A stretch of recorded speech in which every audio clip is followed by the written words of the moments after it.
सभी को जय श्री राम। मैं ऋषिका आज आप कहानी लेकर आई हूँ। कहानी का नाम है अयोध्या।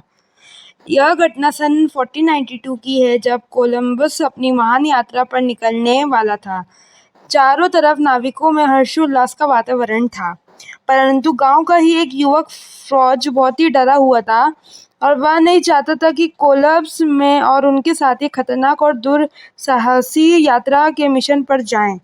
इसलिए वह नाविकों के मन में समुद्री यात्रा के प्रति डर उत्पन्न कर देना चाहता था। एक बार फ्रॉज की मुलाकात पिजारो नाम के साहसी युवा नाविक से हुई।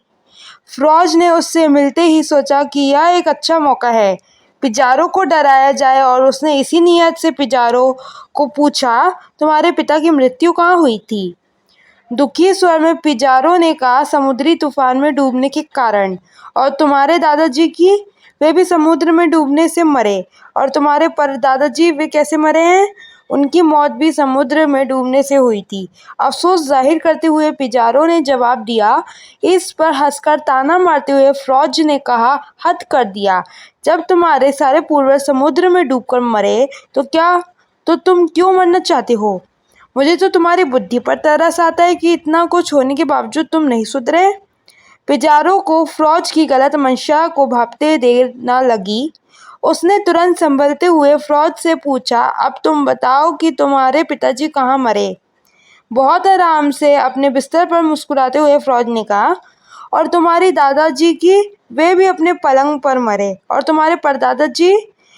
प्राय उसी तरह अपनी खाट पर गर्व से भरकर फ्रॉज ने उत्तर दिया।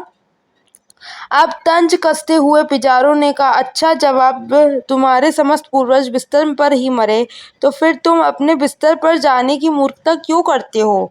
क्या तुम्हें डर नहीं लगता? इतना सुनते ही फ्रॉज का खिला हुआ चेहरा उतर गया। पिजारो ने उसे समझाया, मेरे मित्र, इस दुनिया में कायरों के लिए कोई स्थान नहीं है। साहस के साथ प्रतिकूल स्थितियों में जीना जिंदगी कहलाती है। शिक्षा, कितनी बड़ी समस्या क्यों ना हो, जब तक हम डटकर उसका सामना नहीं करते, तब तक हम कोई भी उपलब्धि हासिल नहीं कर सकते। आप जितना आगे बढ़ेंगे, आपका समस्याओं को सामना उतना ही होगा।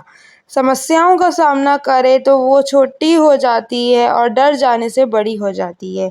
सदैव प्रसन्न रहिए, जो प्राप्त है वही पर्याप्त है। धन्यवाद। जय हो, विजय हो।